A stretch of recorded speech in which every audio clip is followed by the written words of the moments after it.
I'm gonna try to hit a draw up in here.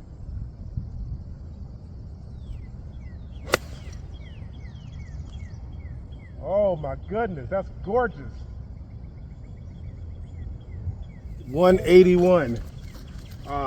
Bridgestone BRX versus my ball, TaylorMade TP5. I could play both those balls. I'm gonna try to get there with a 6-iron. Callaway Legacy Black, the Stinsons against the Avion Redbirds. Different shafts, Tour 120, S400, and the Stinsons, Oban CT 100 in the Avion Redbirds. All right, we're gonna hit the Bridgestone first with the Callaways. A little bit of wind coming in my face now. We still ain't gonna change it. Ball's slightly above my feet. I'm gonna try to hit a draw up in here.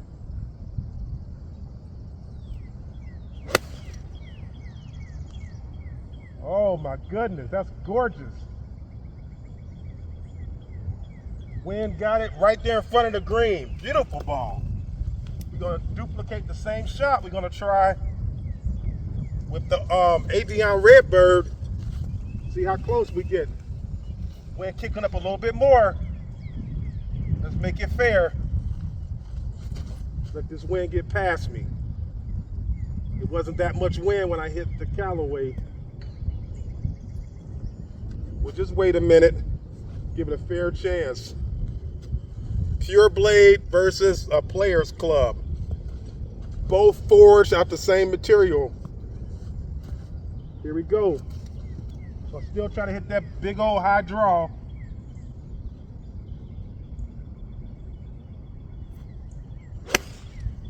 Oh, it turned more.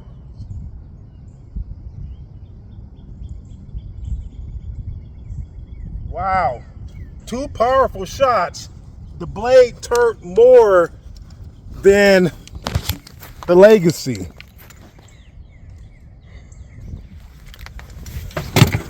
Let's go over here and I'll show you what happened.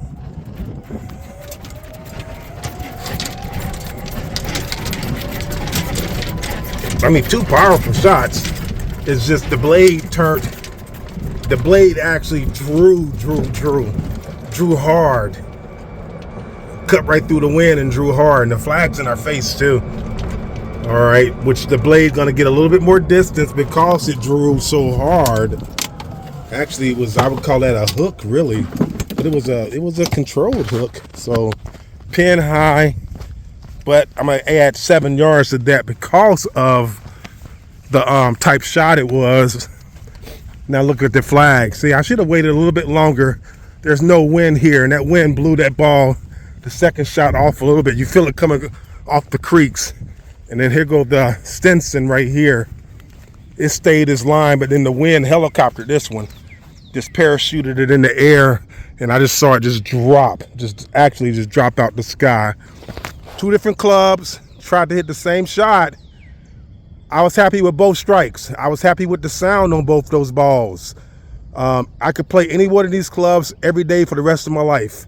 You know, I would just have to say, hey, which one am I going to play, and make sure I put some time in there with it. And this is how you do. If you want to change clubs, I prefer that you just go purchase a 7-iron and go play that 7-iron of that club you think you want, and match it up against what you're already playing. And you're going to know within a round or two if that's what you want to play, folks. Take care. Keep grinding. We're going to do one more. We're going to go to, let's go to 130 yards to hit a shot, okay? Okay, folks, so this is a great way for you to find out if you want to play a different ball or a different club without you breaking the bank. Think about it like this. You can go buy a sleeve of balls and say, let me see how these perform off the tee box, around the green, putting, right? Versus going out there and buying daggone a dozen of balls, right? Get a sleeve of balls and go out in the evening, you know, by yourself or with a buddy, whatever you want to do, and just hit a couple of balls off the tee box. You know what I'm saying? The driving range is not going to tell you. And then hit a couple of balls around the green, chipping and putting out of the sand bunker, and then you're going to know if that's the ball that you know you may want to switch to. Same thing with golf clubs, right?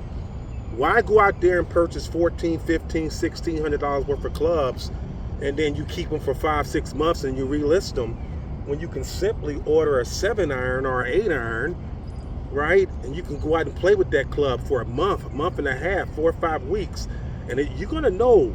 You're gonna know, like, if this is a club that I would like to, start building a set out of, right? And if you don't like it, guess what? Just put a good price on it and relist it and sell it. That's how simple it is, right? And it's gonna save you a ton of headache and a ton of money. I get all my clients to do this same process. They tell me what they think they want to play. I say, wait a minute, let me see if I can find you one. Mike's Golf out of Tennessee. I say, hey Mike, you got an 8-iron in this brand? He'd be like, yeah, I got this, and he'll send it to me for a decent price. I sell it back to the client. The client say, hey, I really didn't like this. No problem. We list it and we try again, right? You can go to a club fitting and think you got the best club fitting in the world, but why are all these custom fit clubs on sale right now on Second Swing, Callaway Secondhand Sports, eBay, Facebook Marketplace, all these custom clubs? Why? It's because they practiced in the simulator inside and whatnot, and they didn't get to really play with them. So this is a great way to come out here and do this. I'm gonna hit the Avion against the Callaway, 130 yards on this one. We're gonna try to get the pitching wedge there. It should be a stock pitching wedge.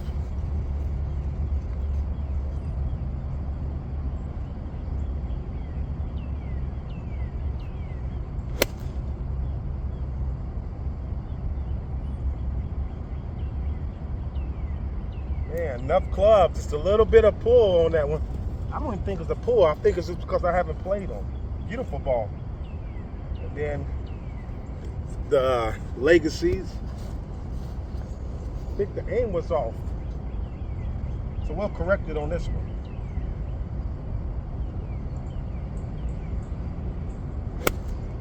Yeah, we corrected it on that one. Wow. So again, this is a great way for you to go out, demo your sets of balls, demo your clubs, and see what really works for you.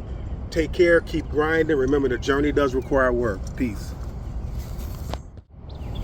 Okay, so what would be the purpose of doing this?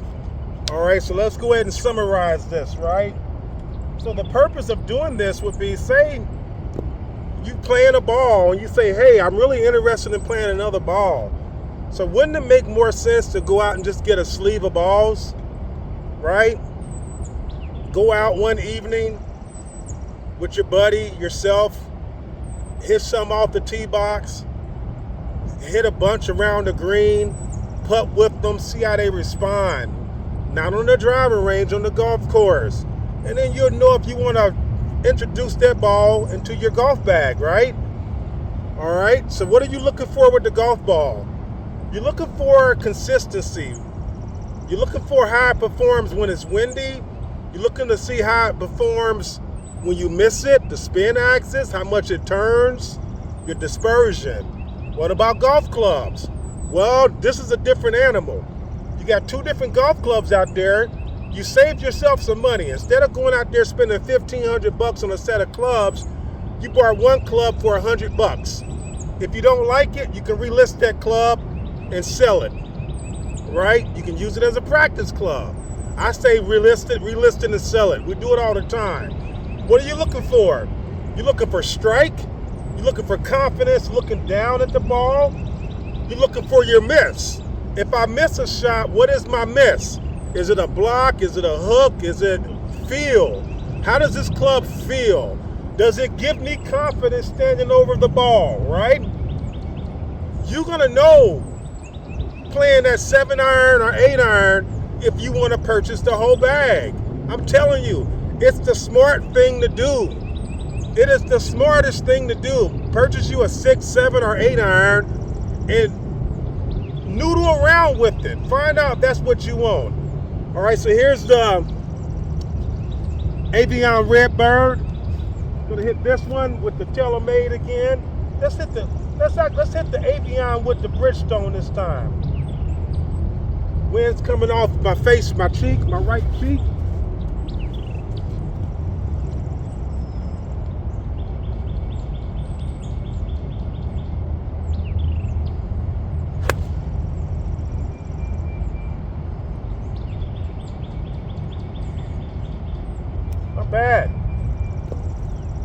few grooves, but still on the green.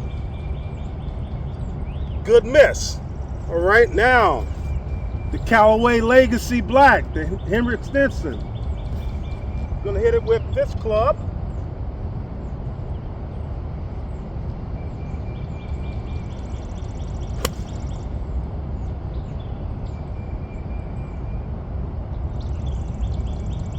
That ball is absolutely smoked. So now I know the difference, right? So we look at the multi playing ability, right? Look at the multi playing ability on your clubs. I highly recommend you start doing that. Go to Golfsmith, Golfworks, and pull up the multi playability, especially when it comes to clubs, and see where you are in your wheelhouse. I know that I can play clubs extremely well from the 400 to the 520 mark. I can still play clubs under 400, but it gets more challenging. Clubs over 520, 525 become a little bit too, I lose my skill set on them. They're too much perimeter weighting and things like that, right? Okay, so check out that multi playability skill set in there. It's going to tell you so much about your golf clubs. So here's the blade, the Avion Redbird. Ball's right here. And then here's the other ball. Pitch mark right here. Ball rolled out to right here. Okay. Toughest par 4 on the golf course, right? I would take either one of those, but which one would fit me best? I missed the Avion, and I really hit the Callaway Legacy Black really well. So you just got to start judging some things out. Both of those are in my wheelhouse. The Avion Redbird comes in like at a 427, 430, and then the Legacy Blacks come in like about a 454. Both of them are in my wheelhouse. It's a great way for you to go out there and find clubs, buy the 6-iron or the 7 or the 8-iron, put it through the ringer instead of purchasing a whole set. Same thing with balls. Pick up a sleeve of balls, hit them off the tee box, chip around the green, hit them out the bunker, hit a different shots with it, a bunch of putting. Then you're gonna know if you wanna introduce these things to your golf game. Okay, folks? Take care, peace.